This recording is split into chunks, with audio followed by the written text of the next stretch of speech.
46 subs. We're zooming right now. Yeah, we're on. Welcome everyone to Real United Talk. Slightly different setup tonight, but we're trying a new thing. Always trying a new thing on this show. But with the lovely Marcus and the lovely Rodney, lots to talk about. Bournemouth game going on right now, as I know Marcus has got it in the background. Just finished. Okay, Marcus, can you update us on that? It finished 4-1. Leicester finished with 10 men. 4-1 Bournemouth, which is a great result for us. Going in. As everyone would say, win game tomorrow against Southampton. So fantastic. Ollie Train is rolling on. What's going on? Absolutely mad. I know what. I didn't even know the game was on. 4-1. Yeah. Fantastic. So we've managed to get a helping hand with. Are we actually live? Yeah. I can't find it. Then it's I got it. beautiful. Beautiful. I can't find it for some reason, but we'll crack on. So we got a helping hand from Bournemouth, which is great, and we also got a helping hand from our lovely friend Henderson at Sheffield United. Did you watch that, Rodney? Again, I didn't actually. I'll phone you in it here. I didn't. So yeah, 3-0. I didn't watch the game, to be honest. I just saw the result, but 3-0. Obviously to Sheffield United. I still can't find the stream. Have you found it, Rodney? I stay. It's there. We're good. My background looks great. Wicked, isn't it? I can't find it, but I'm having some of this. That's just me. So obviously we got. Who we got tomorrow? Southampton. Not an easy game. No, not an easy game at all. Not an easy game. Home, right? Yeah. Not an easy game. Hopefully we can bring home the points. So I'm just looking at the league table, and we will jump into third. Dedrick's in the comments. Horrible echo, says Dedrick. That's no good. Is it? I've got no echo mine. No echo mine. But I know what it is. With NDI is the thing that I realised. When you look on Streamlabs, it will have it's got the NDI audio and it's got the desktop audio. Yeah, and I've turned off the NDI audios. Can you talk now? Yeah, still. I've got you. It's perfect. Yeah. Oh, mate, Rodney, tech is Rodney. No. The Rodney who's made many mistakes. well, I've just made the same one. Fine now, says Dedrick. That's good. Well, I'm pleased we're live. Well, at least you recognised it within. You imagine doing a whole hour or 45 minutes, then going, double audio. That's not good. Yeah, that's no good at all. So Marcus, you did the post-match for United Aston Villa. I didn't catch all of it, but I imagine that was a very happy-go-lucky stream. Another win. Another Mason Greenword madness. Yep, I thought it was obviously a fantastic result for United. I didn't think they got out of third gear, to be honest. I didn't think they'd have to. Basically, just get the 3 points, get out there with no injuries, and on to the next one for me. I thought Jack Grealish was very quiet in that game. And I thought Pogba ran the show for me. I thought he had a great game against Aston Villa, and he capped it off with a well-taken goal. And I give Pogba the man of the match for me in that game. Wow. Yeah. Big, bold statement. I don't hate everyone, mate. I give credit where it's due. It's not about hate. Do you know, I found it really difficult to not look at Greenwood as being like one of the top performers in that game. I know what you mean about Pogba getting his goal, but I just thought Greenwood, it's just his development in the last few games has been phenomenal. It's hard not to look past him, and in terms of his performances, really, not necessarily that he grabbed the game, but his performances. you know, in terms of the result, I'd say it was definitely a great result for United, that game. And I think when I spoke to Marcus at half time in terms of the penalty, it was never a penalty. And I'll be controversial. I would even go so far as to say that our man dived a little bit to get that. Because it was clever. It was the semantics, clever, dive, play acting. You call it what you want. You know what I mean? I thought the referee and the officials dealing with VAR. Well, to be honest, he did what he did. The officials are there to make the decisions, and the decision went in United's favour. You know, looking back on it, you go thinking, how was that a penalty? You just can't work it out. But it was given. He scored, and United obviously can continue to go on and grab all 3 points. But yeah, do you know what? Not even, I mean, apart from that little thing, it's not a grumble. You just kind of mention it, or I mention it. But it's a good time. It's a good time. So I want to chuck one back to you straight away, Rodders, before we go back to Marcus. But I've titled this stream. Do Manchester United have the best front three in Europe? Okay, I want your because you, to be honest, Rodney, you're very unbiased, and I do really like it because it's so easy to get carried away with it. But what's your thoughts on it, mate? You know, at this moment in time, right now. Go on. Right now. Go on. I would say yes. Yes. Yeah, it's not even about being biased. Right. If you looked at the Messi, Suarez, and a Griezmann trio, and you just think they're not on form. Whatever's happened at Real Madrid, they're not on form. Bayern Munich, they're looking okay, but you know their season's finished. United's front three right now, it's frightening. It's frightening. So yeah, it's hard not to. You say, do they have the best front three in Europe right now? Yes. Yeah, right now. Mate. Yeah, 100%. Right now. Marcus? Right now.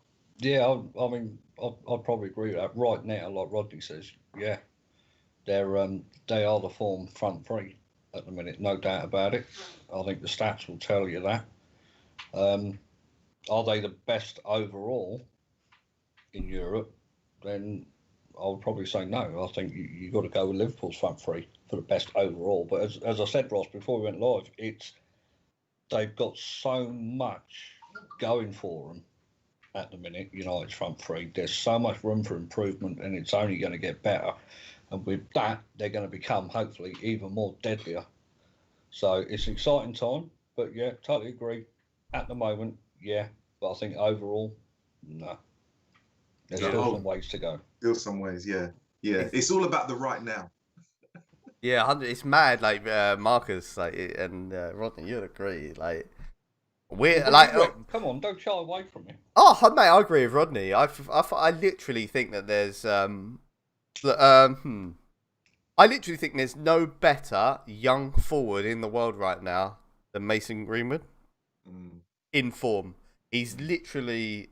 I mean, put a value on that man. And I think the most disgusting thing with what we have is like Marcus said, their age. I mean, it's absolutely madness. They're only going to get better. We're considering United's front three at the minute with a massively out of form Marcus Rashford. It's exciting times, and it's the first time in a long time for me that I watched Man United, and this happened at Villa when we were playing shit. And I thought, we're 100% scoring a goal. Like, I've never had that confidence before. Well, I say never. I've never had it post-Fergie. I'm like, you know what? I'm just looking down on my phone. Look, I can't believe that Leicester lost. I know, it's madness. Absolute madness. That's just, you just think things just fall your way. I'm going to go and buy a lottery ticket tomorrow. I did call it, mate, on one of the shows. I said I don't think Chelsea. I think Chelsea would drop points at Sheffield United. You did call it. Bournemouth fighting for their lives. I reckon they'll get something against Leicester. Yeah, 100%. Yeah, lo and behold. Wonder what the odds are for them. It was just to talk about the league generally, to go back and look at what happens at the end of this and see who bottled it in terms of the running, who bottled it. Because they say United had a good run-in or an easy run-in or the easiest, but you still got to deliver. Yeah. You still got to go out there and play the game. You still got to score the goals. You still got to keep clean sheets. You got to do all of those things. Every team's got to do those things. But I'm looking at that result and I'm not thinking this is in Man United's hands right now. It really is. But I just don't even want to get too excited. Yeah, 100%. If they throw it away, they've only got themselves to blame now. Like I said, at the end of the season, you're gonna ask questions. Who's bottled it? Do you want to read out some comments, Marcus? Yeah, go on. Yeah. I know you're the man. They're all here for you, dude. So let's have a look. Bant says third place is ours now. Tomorrow is the biggest game of the season so far. You can't wait. Mark Afton says he had a bet on Bournemouth and Villa to win today. Oh, way. George Kyle says Crystal Palace are on the beach. I totally agree with it because the way they played today was atrocious.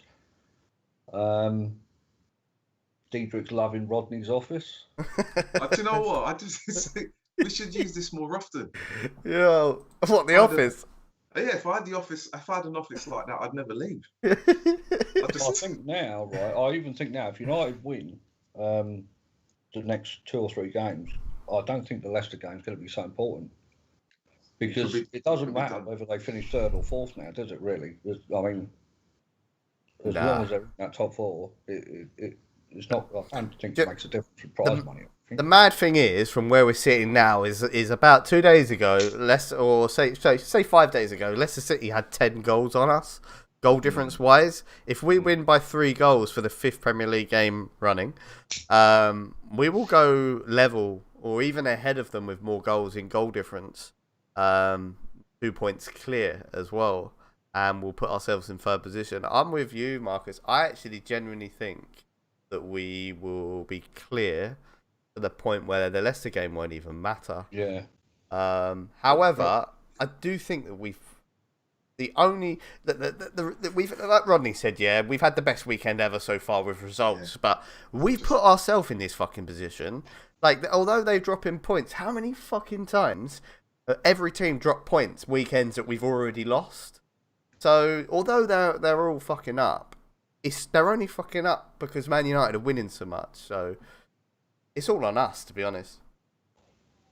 I think that last game against Leicester, I think it's spot on. I think it'll be sewn up before then, and I do think it'll be United 3rd, Leicester 4th, and I think Chelsea will miss out. Do you know? I was going to ask you that question, Marcus, about who would make the top 4. I can't see Chelsea, mate. They just don't have the firepower. Well, I really don't. I think they do. I just think their defence is poor. You think when they went 1-0 down? Well, you didn't watch it, did you? But when they went 1-0 down against Sheffield United, I was expecting some sort of reaction. And second half, I was expecting Dean Henderson. So I tweeted it out. I thought he was going to be saving shot after shot, right? Because they were 2-0 down at half time. And, mate, he could have sat and had a fucking hot dog and a cup of tea in the goal. Chelsea did nothing until they brought Giroud on. And even then, I wouldn't even say they were half chances. Yeah. They did nothing. I just realised I did watch the second half of that game, actually. Did you? I did watch. He said the Sheffield game. I was thinking, did they play today? Yeah. But they just didn't look up for a fight at all. It was Sheffield who basically have played like that all season. McGoldrick up front. You know, imagine waiting all that time to get a goal and then get 2 in one game. Yeah. Do you know what I mean? Against Chelsea. Chelsea in the bin. Chelsea. This is the thought that I had earlier is that, you know, if depending on who gets in top 4, you know, if you don't get to top 4, will it be conceived or treated as a bad season? if it was Chelsea that don't get into the top 4, then it won't necessarily be that bad. It might be disappointing, but it won't be that bad. But if United don't get in, considering the run they've had, then it will be that bad. Yeah. Because when you look at Chelsea and you look at United where they are, and then you go back to the beginning of the season when United slapped the crap out of them at Old Trafford, you would never have expected that Chelsea would have been above United for the duration of the season, considering the start that United had. Yeah, it's mad. It's mad. It really is mad. Absolute madness. One for banter because he missed it, but Marcus rated Paul Pogba our man of the match for our last game. Was there, man. Was he there? What kind of emoji do you get when you kind of dish out those kind? Oh, mate, do you remember when Pogba had his own emoji? How cringe is that? It might make a return in the summer. You just never know. Never know. You might never know. Just really off subject. I've got a tech question for our tech master, Rodney. You're slightly out of sync on audio, but I'm thinking if I turn the desktop audio completely off and turn NDI sources up, that'd be just as good, no? I think that's just probably due to the Wi-Fi connection more than anything. I'm gonna try it. Try it to NDI and see what happens. You might have to adjust the volume. Cool. You know, whatever. See what the people say. What's George saying? There's a comment from George. He's got Rodney was the one who tripped over the fax machine in 2015 to stop the leave. I didn't trip over. I cut it. I think the NDIs have echoes regardless. I don't think. It's a bit dodgy. I'm turning it off. Yeah. Which is why normally when I set up, it's nightmare. Yeah, fair. But I do like this layout though. It's nice. I like it. Try and something different. Charlie says there's echo really bad. Yeah, I've turned it back now. We're back. If you separate mic and carrier, yeah, cool. Okay, so we've covered the game, and we need to really cover. I know we will do a preview tomorrow. However, we've got some time. It's rare that all three of us are together. What are we saying? Same team? God, I would say no. I would actually probably I would start with the team that ended. Probably, I would actually give Dan James a start and rest someone so that they can come on maybe the last 25 minutes and tear the life out of the opposition. Southampton will be a very tough game, and they will come at United from the get-go. It's difficult to see Matic not starting, but in terms of the front three, Rashford looks like he needed a bit of a rest anyway. Martial seems to be. I think Martial's been all right actually. You know, I wouldn't say rest him, but I would probably, if Rashford came off the bench and Dan James started there, wouldn't be that bad. Or if Greenwood was on the bench and Dan James started there, wouldn't be bad. But I think he just needs to just have a slight tweak in terms of what he wants to do, because the front six have been ever present, and even when it was, you know, we thought that United were going to win easily, they didn't have a really good game. So it's the results have gone United's way. So I'd say make slight changes, but have a strong bench, a very strong bench. Marcus? No, I agree with Rodney to a degree. I still think we've got to have a strong team out, because I think Southampton are going to come to play. They're not. I mean, I think they're going to get beat, but they're not going to want to get beat embarrassingly. So I would say I think you could probably bring in McTominay for this game. I think Rodney's right about Rashford. I think give him a game off. And I'm worried about Wan-Bissaka in that last game against Villa. Yeah. So I would maybe stick Brandon Williams on the right. I disagree with both of you. I literally just don't think you change a winning team. I think with the 5 sub rule, if someone's playing shit, you just hook them at half time.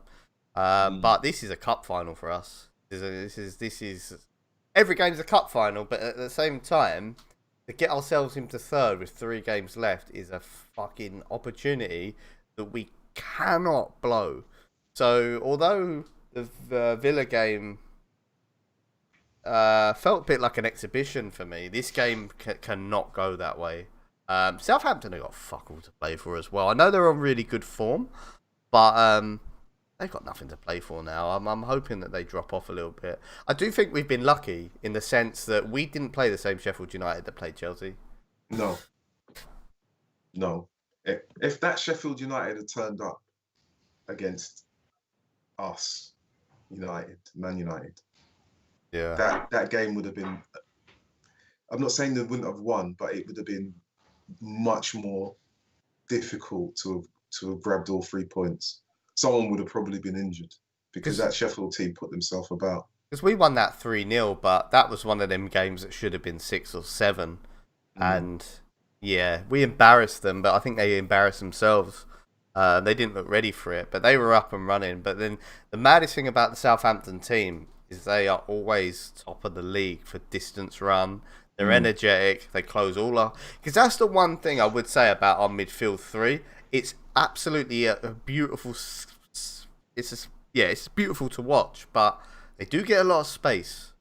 A lot of space. I mean, there was a moment there, Marcus, you were watching it as well. And it's actually infuriating me, but we ended up getting a goal out of it. But there was a moment in that first half where the players were just standing on the spot and passing it to themselves.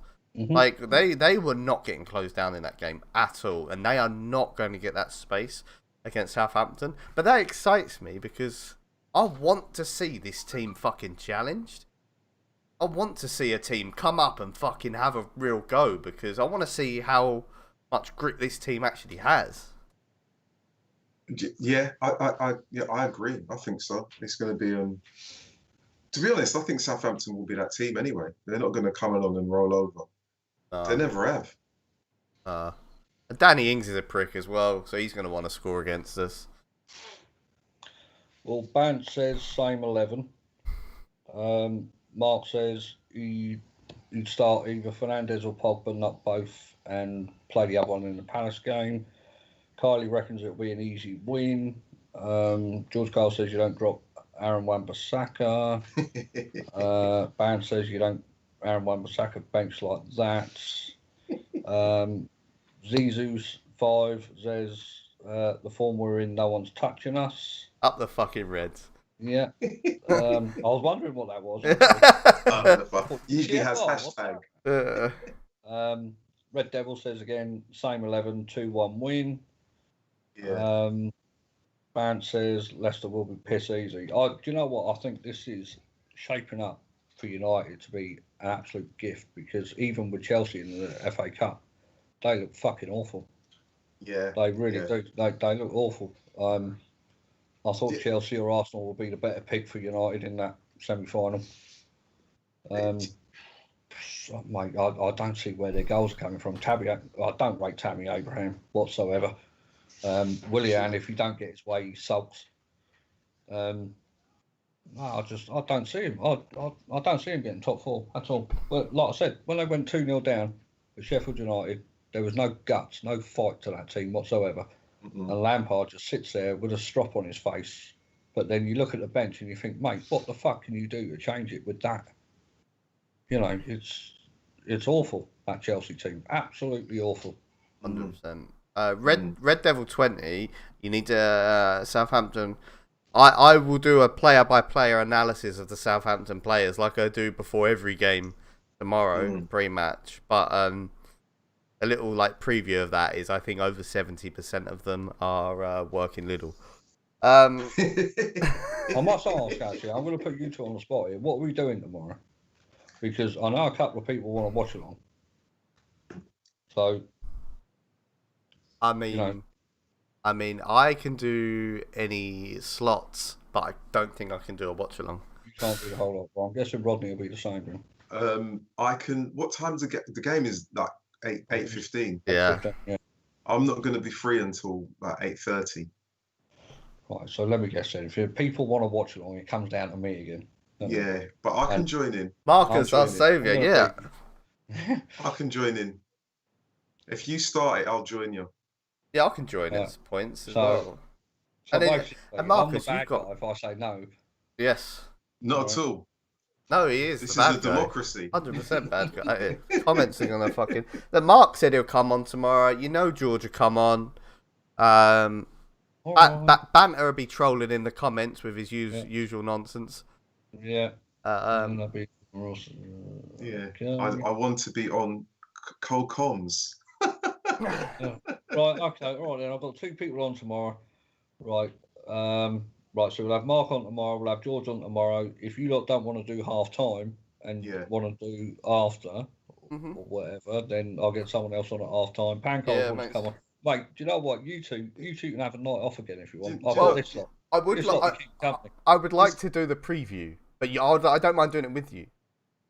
All right. So if you set it up, I'll join for the preview because I like to do my player-by-player analysis of the team. It's becoming a feature of mine. Okay. All right. Yeah, because I don't know. Cross analysis. I don't know half the players on the other team, so my one of Aston Villa was just fucking hilarious. I was like, Banter says it there. House didn't end up being German. I was like, House. I was like, this sounds like a generic German. You must be rubbish. Like I literally don't know anyone. Hopefully, I know more Southampton players though. Oh, that Ward-Prowse is a bit tasty. He's good. I'll tell you what, right? Danny Ings is a pain in the ass. I'm gonna say that now. You do your little research when you do your preview. He's up there with the goals. He's vying for top scorer alongside the rest of them. Aubameyang, Vardy, the lot. He's scored enough goals in the league. He's not going to take this game as a game where he's going to come along to get his tummy tickled and go home. He will be an absolute nightmare to deal with. So, don't you think though, Maguire and Lindelof should deal with that? Yeah, I tell you, yes, very comfortably. But Southampton have a very particular way of playing that upsets the balanced teams. That the teams that are meant to come along and beat them. You know, when Liverpool roll up, they don't like playing Southampton. Man City roll up, they don't like playing Southampton. Chelsea, they don't like. It's like they just don't like playing them because they have a really up and at 'em approach. And even though Danny Ings doesn't look like he's going to score goals, he's a pain. He's a pain. You know what I've noticed Maguire does, and I don't think this is going to work against Danny Ings. And it's so cliche, it's so Sunday morning football cliche. He does it well. He will absolutely clatter any striker in the first 5 minutes. He does it every game. Just to let them know. Yeah, he annihilates them. And there's so many young forwards I've seen for opposition teams that completely go in their shell after he does it. Yeah, but Danny Ings won't do that. He's not having none of that. And if Danny Ings has got any brain or nous to him or their management, they're going to stick him on Lindelof and he'll just avoid Maguire like the plague. Yeah. What you don't want is for the game to get stretched at any point. And I don't want to take away your little preview tomorrow, Ross. No. There's going to be moments in the game where whoever's playing alongside Maguire will be either 15 yards too far away from him.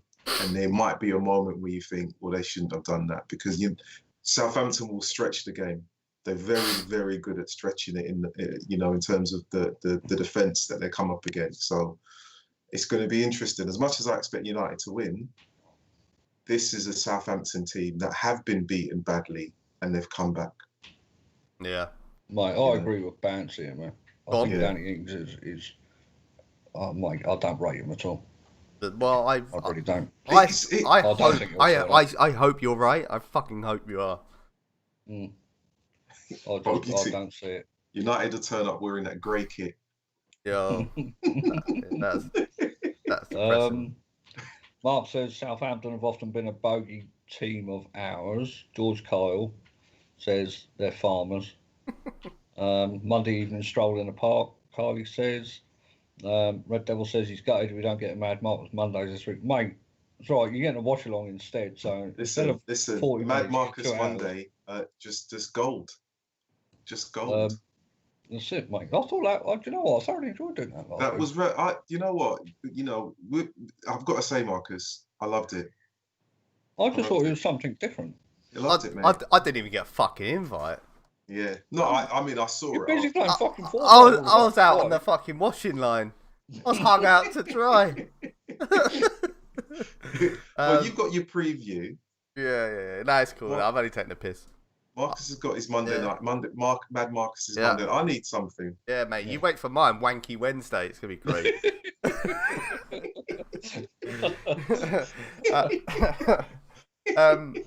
I can't go a whole fucking evening without talking. Oh, this is a question I really wanted to ask you guys. Actually, it's a completely unorthodox question, but fuck it. Out of this current squad, who currently is your favourite Manchester United player? God. Well, Ross, you can go first because you haven't gone first for ages. So yeah, it's Mason Greenword. Literally, yeah, that guy shits pure gold. I actually love him, and I literally think that I think his goal on when did we play? Thursday. Yeah, that'd do. His goal on Thursday for me. The defenders got criticised there for not closing him down, but you can see that they're petrified to show him either side. Like, what the fuck do you do as a defender? Do you close him down because he's probably going to mince you? He's so quick. You can't show him down one side because he's just going to go down that side and shoot anyway. And recent form has proven that it's going to go in. So he's literally, at the minute, almost impossible to mark. But the most interesting thing for me with Greenwood, and this is going to happen, his form's going to dip because defenders are going to start singling him out. Because at the minute, he's getting a little bit of a free ride. They're focusing on Martial, they're focusing on Pogba, they're focusing on Fernandes. And Greenwood's getting he's just getting space, if I'm being honest. But he's going to get that Ronaldo effect where defenders are just going to target him, foul him, try and get him out of the game. And I'm going to be so interested to see how he copes with that. I think he will cope, but he hasn't had any of that yet. He hasn't been bullied, and it will happen. Teams are going to start targeting him because he's becoming our most lethal man. Well, I think you're next. I love David De Gea. Do you? I just wanted to see what people are going to say in the comments. I love him too.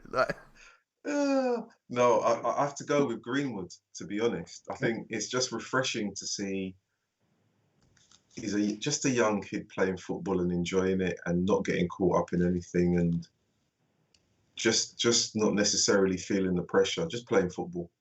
You know, because that's what we all go and want to watch and see. He's just playing football and he's taking it in his stride, and that's nice. That's what it doesn't matter who you support. If you've got a young player that comes into your team at 18 or 17 and they go out there and they score a couple of goals and they look like they belong, you just think, great, I love this kid. Do you know what I mean? You just think, wow, that's such a nice thing to see. There's no airs and graces about him. I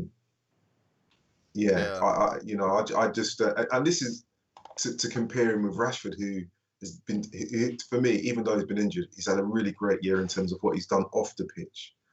But Greenwood right now for me is a player I like the most, and I don't really say that about this current squad because it's like having a bag of cats who gets out first and scratches you really. So I actually think this has been Rashford's best United statistically, and probably performance-wise, and that may lead me on to Marcus.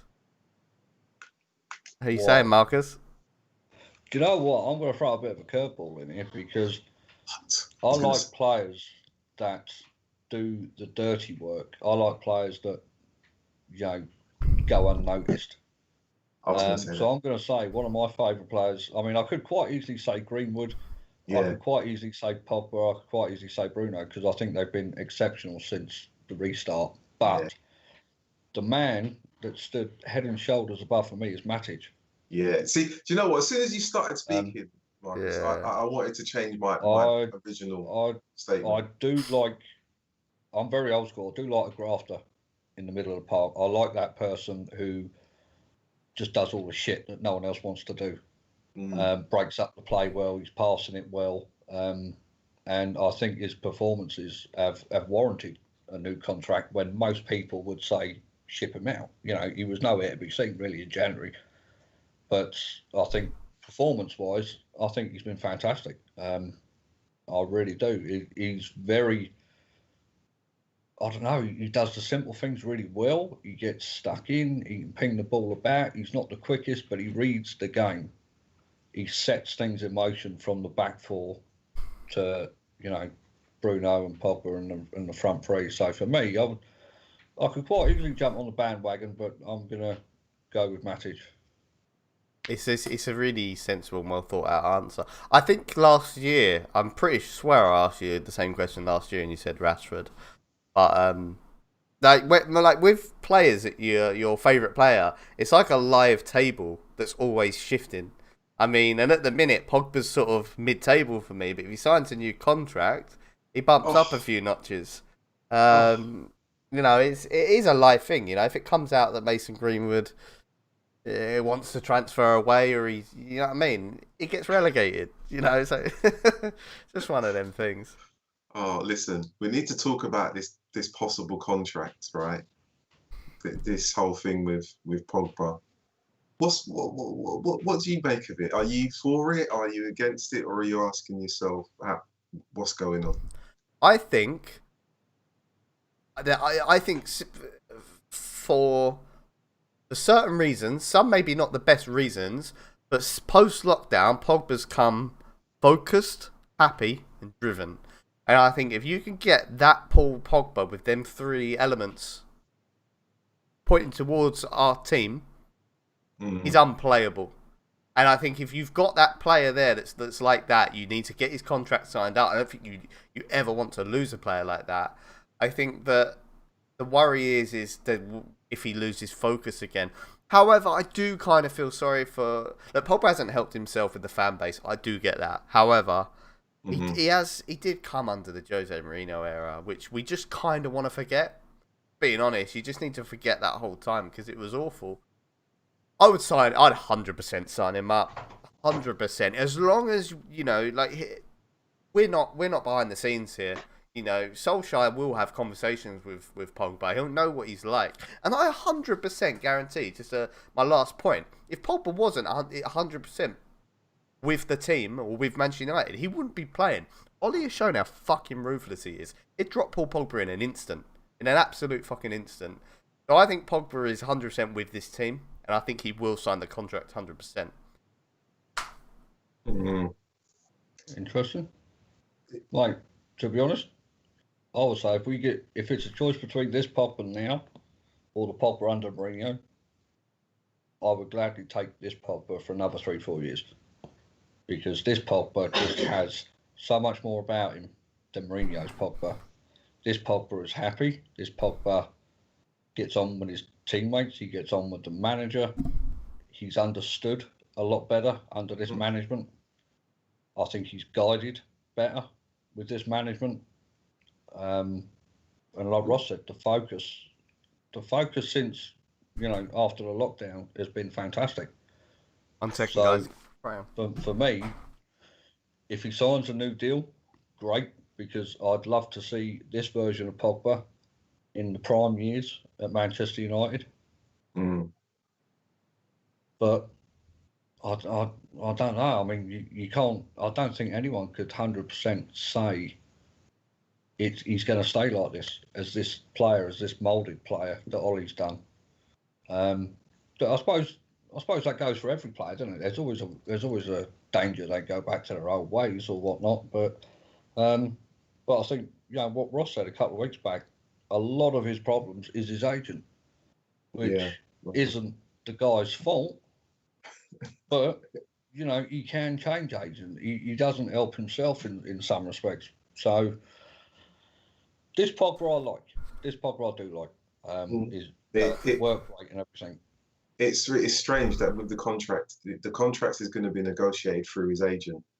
So we'll see whether or not it's going to be straightforward. If it's straightforward, that's great, and he stays for another. I think the contract is only an extension for a year. That's the option they've got. It's not as if he's going to be offered 3. I don't think that they're in that kind of mode of negotiations. I'd be surprised if Paul Pogba still doesn't want to go and play in Spain. I don't see him staying at United for the rest of his career. I just don't see it. So if he signs a contract, it's It's the 1 year extension, which is, to be honest, nothing really. He's hardly played this year. Are you not like a little bit intrigued though to see the Bruno and Pogba relationship take to a next level under Ollie's team? Yeah, well, because it's working so well at the minute. Yeah, I mean it is working well. What I don't want, I mean, from my own personal point of view, and it's not even about what United fans think generally, is I don't want it to go back to it being the Paul Pogba show and all that. This team, this unit right now is functioning for a purpose, not for personalities. I can see George's comments saying, wait, is Rodney going to say get rid of Pogba? I'm not going to say get rid of him. I'm not going to say get rid of him. What I'm going to say is, from my own personal point of view, if he doesn't sign, I will not be upset. His time at Manchester United, it will be 4 years in August. And I would challenge anyone to go and get video footage of maybe 30 minutes of those 4 years where you can say he has dominated games. Not one game, not 20 minutes of a game, but games. And you spend £90 million on a player, you're expecting something. So it looks good now. We'll see what that looks like in a season's time when we expect United to challenge for silverware. But I'm not saying sell him. I'm just saying if he doesn't sign, if he doesn't stay, I'm not going to be upset. If he stays, great. I've got to say, you're raising eyebrows in the comments, man. I don't care. That's the says what? Pankaj says what? That's the beauty of having three of us, though. We're never gonna all agree on the same points. I agree with Pankaj. Pankaj says we're playing as a unit now, not on individual basis. A G unit. Yeah, spot on. Yeah, mate. Yeah. G unit. George says you'll be losing the best midfielder in the world. I'm not going to reply to that because do you know what? To be honest, we ain't losing Scott McTominay, are we? For me, what I say about the Paul Pogba thing, everyone has been saying he's the best midfielder in the world for a very long time. I've challenged people to go away and give me 30 minutes of the 4 years where he has dazzled you with world-class football, and you won't be able to come back with 30 minutes. You might be able to come back with 30 jars of sperm, but not 30 minutes. Not 30 minutes of world-class football. That's the challenge. I've got to say. That's the challenge. George Carl says, Mark, who are the members of the gym, mate? It's a secret club, mate. It's a secret club. Yeah. Van says he's the best in the world. See, now, this is the thing. I don't watch, right? I could probably say, I can count on one hand how many times I watch a game that's outside of the Premier League throughout the season. Yeah. Right, I have no interest in any other team apart from Manchester United. So for me, saying when Bant says he's the best midfielder in the world and George Kyle says he's the best midfielder in the world, I look at the Premier League, right? Seriously, I look at the Premier League. I think of one man as a fucking top-notch midfielder, and that's De Bruyne. Right? I think that guy, right? I think you talk to any pundit off the record, right, where they're not being biased or anything like that, they will tell you that Kevin De Bruyne, right, is another fucking planet. Some of that stuff, the passes he picks out, the flash moves he does, the goals he scores, he's super consistent for me. Now, the next one I would put closest to him is Pogba. But, are they as good as each other? I don't think so. I think, for me, Pogba shows flashes of brilliance, whereas De Bruyne is consistently brilliant. There's probably a handful of games throughout the season where you can say De Bruyne doesn't shine.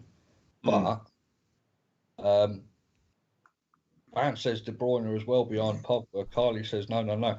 See, this is the thing. This is where I don't watch football outside the Premier League. I don't. The El Clasico and shit like that don't interest me. Hey, do you know, Ross? What do you think? What do you think, De Bruyne, Ross? Come on, seriously. I think De Bruyne is a world-class player that's getting completely outplayed by Bruno Fernandes at the minute. You think? Yeah. Yeah. If I'm being honest, yeah, I think De Bruyne is amazing, But Bruno Fernandes is doing Kevin De Bruyne numbers right now. And although stats in certain circumstances shouldn't be looked upon too much, goal and assist stats don't lie for me. You know what I mean? You don't score... you're not a striker that scores 40 goals in a season who's shit, unless your name's Lukaku. Like the exception to the rule. But yeah, look, I love our team. I don't want to lose any of them. But probably like you boys, I just want the squad strengthened in all the areas that need it. I want to see Jadon Sancho in. I want this team. I want a team that's actually going to fucking challenge for once, because we've had teams that's challenged the Premier League for 4 fucking games and then just disappeared. And I don't want that. And that's kind of what I'm hinting at, Rodney, with I know with Southampton, with like wanting a challenge. I want to know now, is this team ready for it? And we will know by the end of the season, because we've got FA Cup and we've got Europa League. Yeah. Do you know what I want to say about what you guys have said, Marcus, with the whole De Bruyne thing? And I know that Pankaj is probably going to just go and eat his arm after this as well. So De Bruyne has been in the Premier League 5 years, Pogba's 4 years, and everyone will say Paul Pogba's a world-class player. He's won the World Cup. But in the Premier League, I'm only interested in what the players do within the league. Within the league, what you do for your country, for me, is irrelevant. The fact that you win a World Cup, a competition that comes around once every 4 years, great. But the Premier League is the hardest thing to win. We haven't won the league with Pogba. Man United haven't come close to winning, and when they did come close, it was seen as being terrible. We're getting excited right now, this week, about getting into top 4. That's where Man United fans are. We're like new Arsenal. Thing is, I just don't interrupt, right? I am. We need to build to win a Premier League. There's too much emphasis on that man. We need to we need to build a team that can win the Premier League without fucking Paul Pogba. And then he will supplement team, and then we will win it by more. That's what City have built. If Kevin De Bruyne gets injured, they're all right. That's what we've struggled with, and that's why I'd like it's so easy to sit on Bruno Fernandes and say fuck it, we've got the best number 10 now. Let's just leave it. Now bollocks. Chip out Lingard because he's an absolute useless replacement, and let's get someone that would challenge Bruno, because that's what City would do. I want us to really go Liverpool did this, and Liverpool got a good team, really good team that showed promise, and they went out and spent 150 million on one of the best goalkeepers in the world and one of the best centre backs in the world to basically nail on the Premier League title when they did that. That's what we need to do. There's a thing here, right? Sorry, mate. Now go on. There's a thing here from George Kyle. Yeah.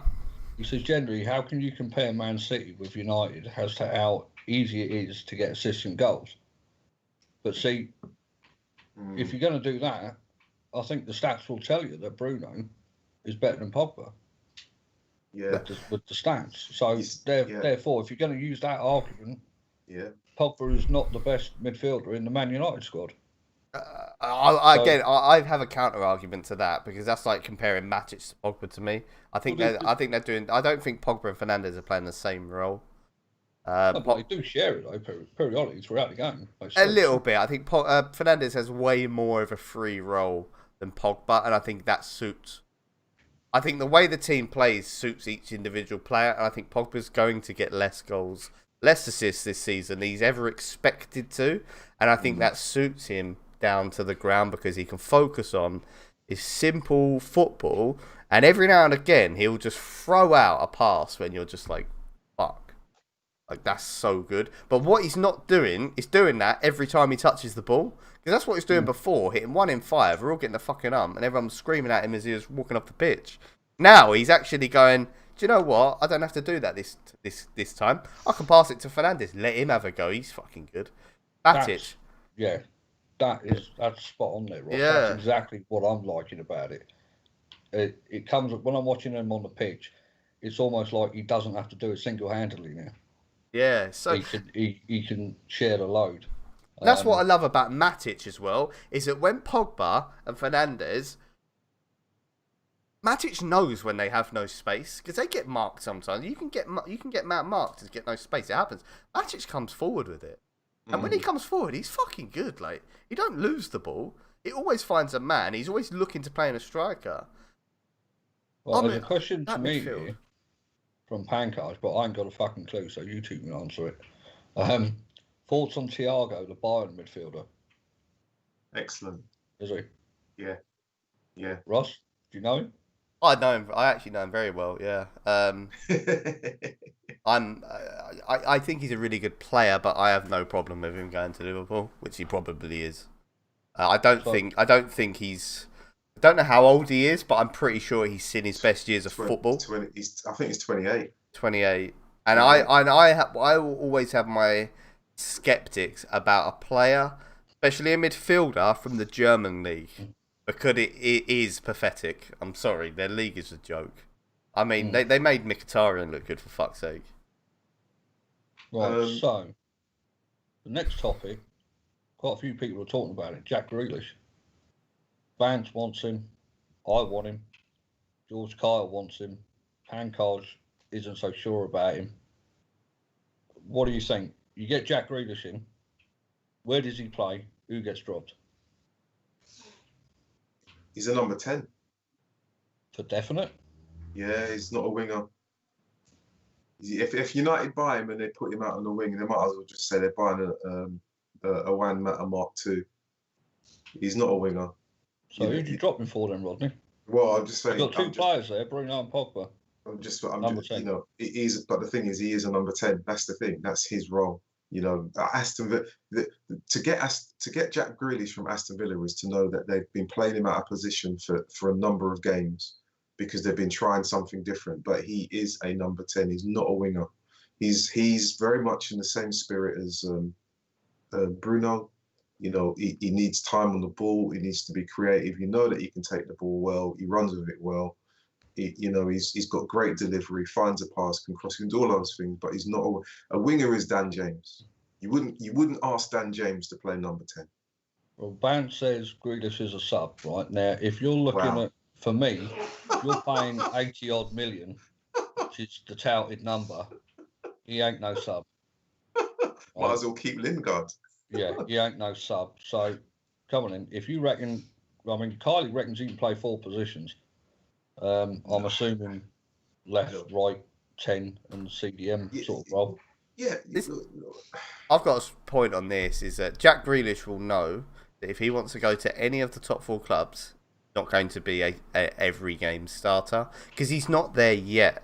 Like, he has a lot of potential, but he's not better than De Bruyne, he's not better than Bruno. He knows this. He's probably better than Mason Mount, to be honest, but hey-ho. But they're not a top 4 club, so we don't talk about Chelsea. But look, end of the day, if you don't start, it's one of them. You're not signing him to play on the bench. I think that's the wrong terminology. But he's not going to start every game for Manchester United at the beginning. But he will. You put the challenge to him where you say, we're going to give you probably more games this season when you include Champions League, FA Cups, League Cups, games where players are injured where he can step in. He'll get 30 odd games. And then we're going to give you a big enough platform to displace the player that's currently ahead of you. That's what you say to a player like Grealish. And then you get him in. And although it's £80 million, how many fucking times have Man City paid £80 million odd for a player and put him on the bench? They do it every year. Bernardo Silva could not get a game when he first signed for them. But then they allow him to flourish. They allow him to try and displace the player that he's gone in for, and you give him the opportunity. I think, for me, if you can get him at the right price, and it have to be the right price, I don't think 80 million is that. I think it's more of a 60-50 thing, but I'd 100% get him in to push the players around him. And if he doesn't displace Fernandes, because he ain't good enough, and then that's his own fault. It's his own problem. but you put it on the player. You give him the challenge. You say, we want you, and this is your mission, is to be better than Bruno Fernandes. Do you think you're good enough for that? If he says no, then you don't want to play with that mentality at Man United anyway. Right, Max is in the comments. Hi, Max. I didn't see you.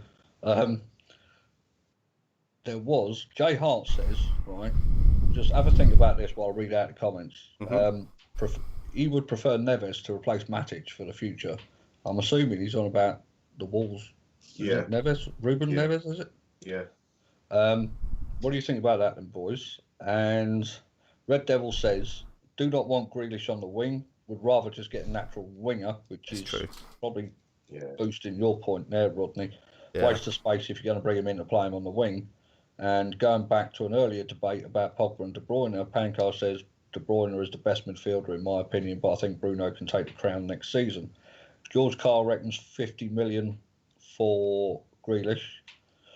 Red Devil wouldn't pay over 40. Pankar says that Neves is overrated. He's just a system player. And then George Carl says we'll still have to play Pereira and Lingard without Jack.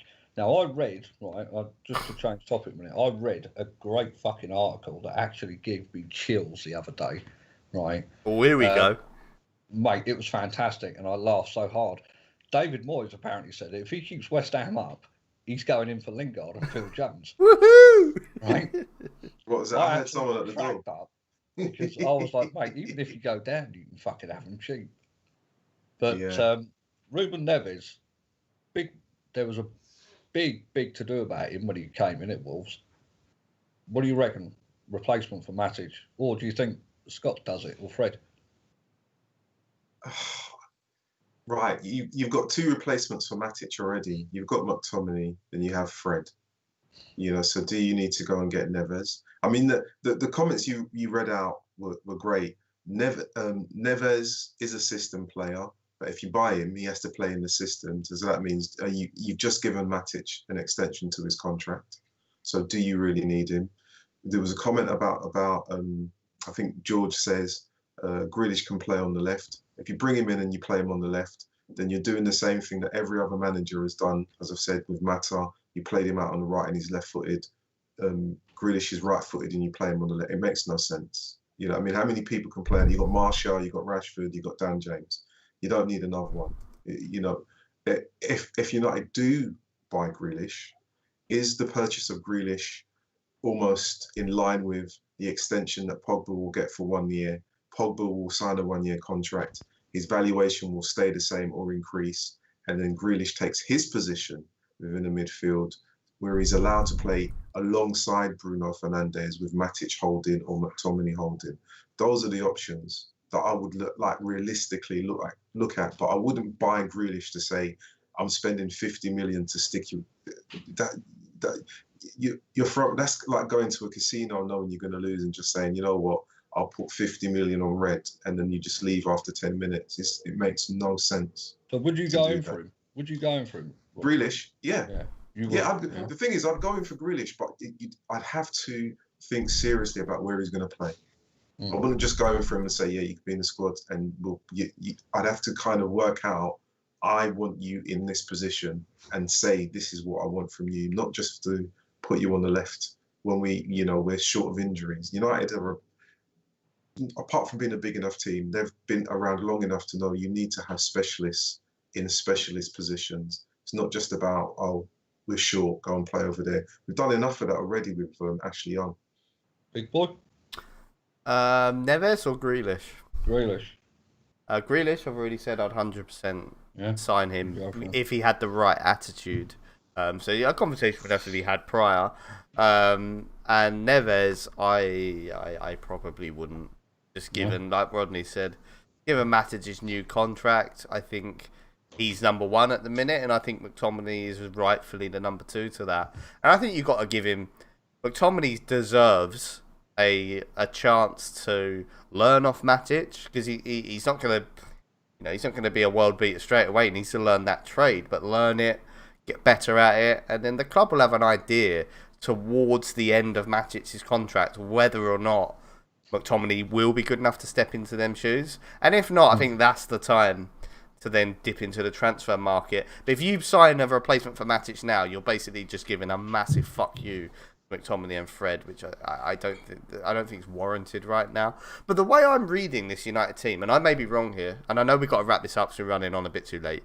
But I'm reading that Solskjaer may have Matic, and he looks to have McTominay there as a replacement. He looks like he's doing a bit of a Pogba-Fred thing. And then you've got Fernandes, and I'm not sure who he's rotating in for Fernandes yet. It's probably going to be a Lingard, which is upsetting. Is this for the team tomorrow?